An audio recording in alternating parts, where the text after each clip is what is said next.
Maayong buntag, piyesta ni Saint John of the Cross.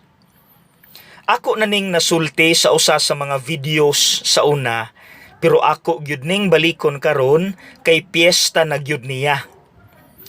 Nganong gitawag ni siya nga of the cross?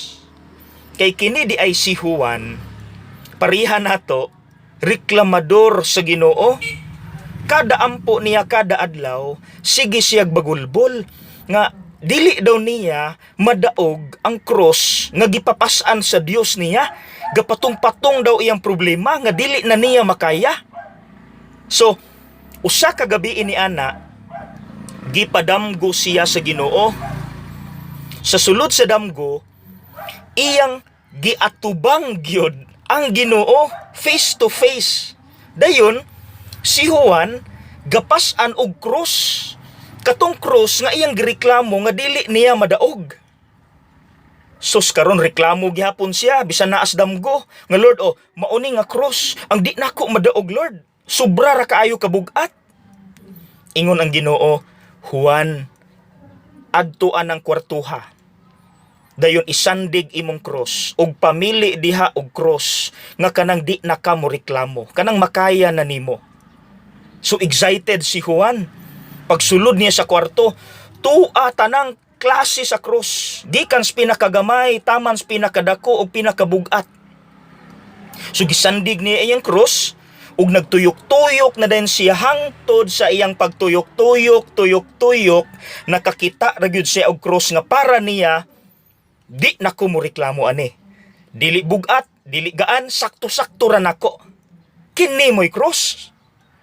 So pag atubang niya balik sa Ginoo, ingon din sa Lord, ayaw kabalaka, di nako mo reklamo nimo.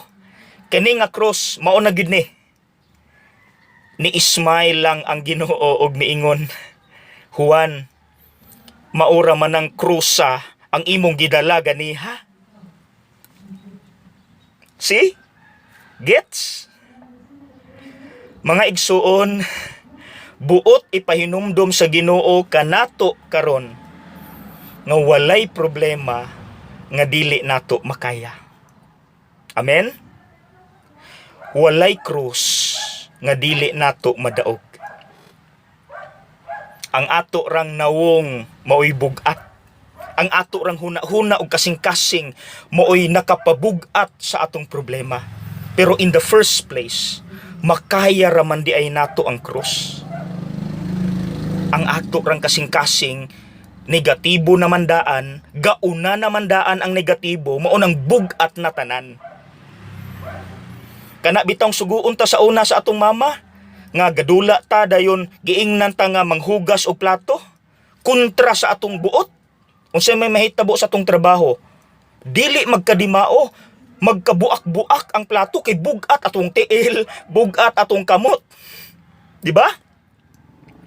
So mga igsuon, kun unta positibo lang ta sa atong pagdala sa problema bitaw, makaingon man ta, kaya raman di ay nako.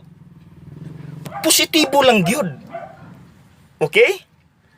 Sakto gid ay ang giingon sa Ginoo mga igsuon. Sa usa sa mga ebanghelyo, and do not forget this. Ingon siya, gaan ang ipapasan ko kaninyo. Naaraman di ay na. Okay? God bless.